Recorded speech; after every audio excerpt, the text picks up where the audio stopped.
Welcome to Democracy Now!, democracynow.org, the War and Peace Report. I'm Nermeen Sheikh. Israel's military has declared Gaza City a dangerous combat zone as it ramps up its offensive to seize the Gaza Strip's largest urban area. The announcement came as Israel carried out drone, artillery and fighter jet attacks that killed at least 41 Palestinians since dawn, including children and people searching for food. Meanwhile, UNICEF warns Gaza's starvation crisis, due to Israel's blockade, is growing worse by the day, telling Al Jazeera, quote, "Famine is absolutely ravaging Gaza City." Thousands of the city's residents have been fleeing their homes, most of them heading towards the coast, as Israeli forces attack eastern suburbs. What should we do? Do we stay here to die? To be broken? My two brothers died. My mother was martyred. My cousins were killed before my eyes. What should we do? We keep moving from one place to another until God above looks upon us. Earlier today, Israeli Prime Minister Benjamin Netanyahu's office said Israeli forces in Gaza recovered the body of Ilan Weiss, a 55-year-old Israeli abducted by Hamas in October 2023. 49 hostages remain in Gaza, at least 27 of whom are deceased, according to Israel. On Thursday, Israel's far-right Minister of Finance, Bezalel Smotrich, called for the annexation of the Gaza Strip if Hamas refuses to disarm. Hamas condemned his threat as, quote, an official call to exterminate Palestinians. Israeli forces have arrested at least 9 Palestinians in raids across the occupied West Bank. Among those detained is a school principal and the head of a village council. Separately, 2 Palestinians were shot and wounded by Israeli troops during a raid on Nablus, and a Palestinian man was shot in the feet by Israeli settlers east of Nablus. The continuing West Bank violence came as Israeli and Palestinian protesters gathered in Beit Jala for a weekly vigil, demanding an end to Israel's assault on Gaza.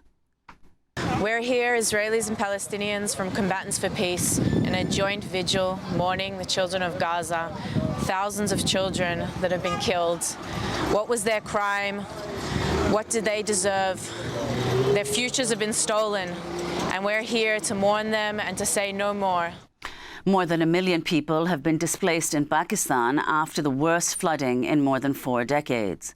Monsoon rain and the release of water from overflowing dams in India caused 3 major rivers to burst their banks, destroying crops and businesses in the region and flooding more than 1,400 villages in Punjab province. Since June, the floods have killed more than 800 people across the country in Pakistan. Thailand's Constitutional Court has removed Prime Minister Paetongtarn Shinawatra from office. She was found guilty of ethics violations over a phone call to Cambodia's former leader.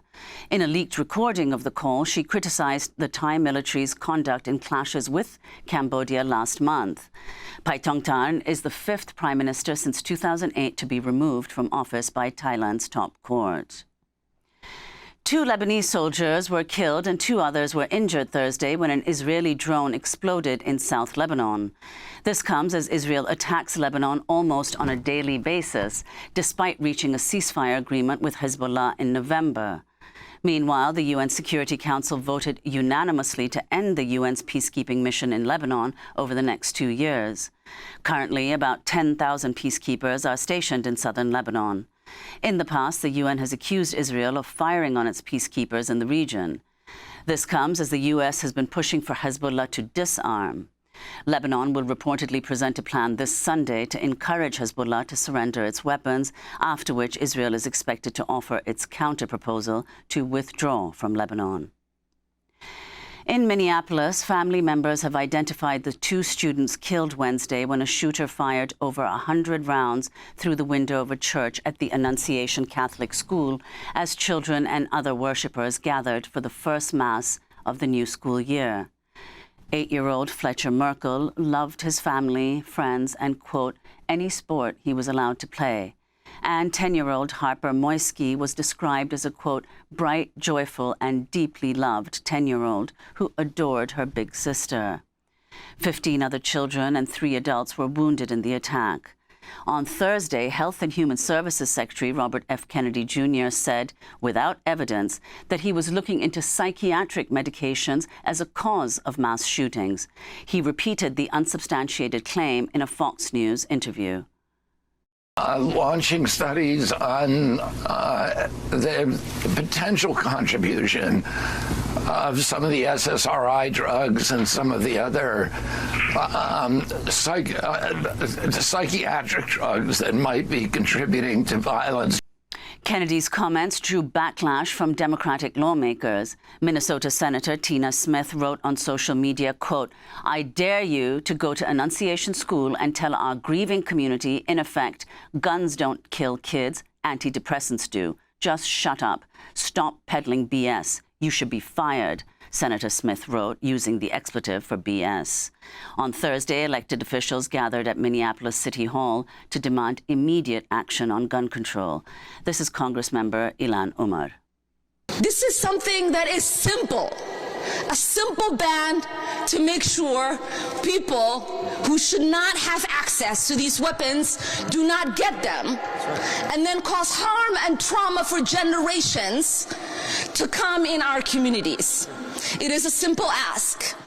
Health Secretary RFK Jr. said Thursday his top deputy, Jim O'Neill, will serve as the acting head of the Centers for Disease Control after the White House abruptly fired CDC Director Susan Monares less than a month after she was confirmed by the Senate. Monares is challenging her dismissal. O'Neill is a biotech investor who's worked for the far-right billionaire Peter Thiel and has previously served as a speechwriter in the George W. Bush administration. He has no formal training in medicine.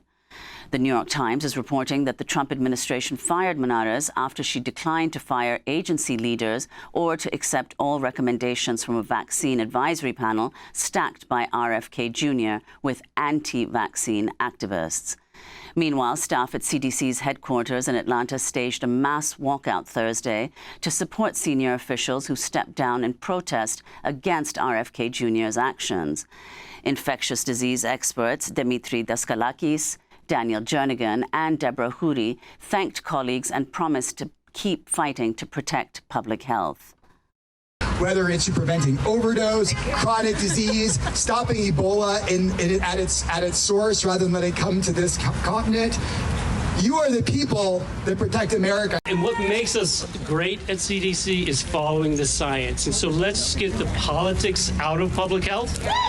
We need Congress to intervene. We need our appropriations. We need to follow science. We need to have ethics back. Federal Reserve Governor Lisa Cookfield filed a federal lawsuit in Washington, D.C. Thursday, challenging what she called President Trump's unprecedented and illegal attempts to fire her. The case is likely to end up at the Supreme Court. President Trump's so-called border czar, Tom Homan, warned Thursday that Immigration and Customs Enforcement will ramp up immigration raids in Los Angeles and other sanctuary cities. Homan's threat came as the White House said it was seeking to use Naval Station Great Lakes, a U.S. military base on the outskirts of Chicago, as a staging ground for the Department of Homeland Security to carry out immigration raids. Meanwhile, the government of Rwanda said Thursday it had accepted 7 immigrants from the United States as part of a third-party deportation deal. The Trump administration is also seeking to deport people to South Sudan and Eswatini, even though they have no connection to those countries.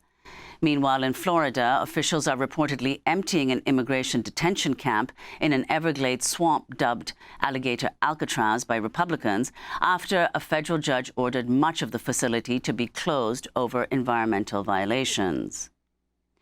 The U.S. Air Force is offering full military honors to Ashley Babbitt, the January 6th rioter who was shot by officers as she stormed the U.S. Capitol 4 years ago to protest President Trump's defeat in the 2020 election. This comes as a federal judge offered a refund to another January 6th rioter, Yvonne St. Cyr, who was ordered to pay $2,200 in restitution and fines.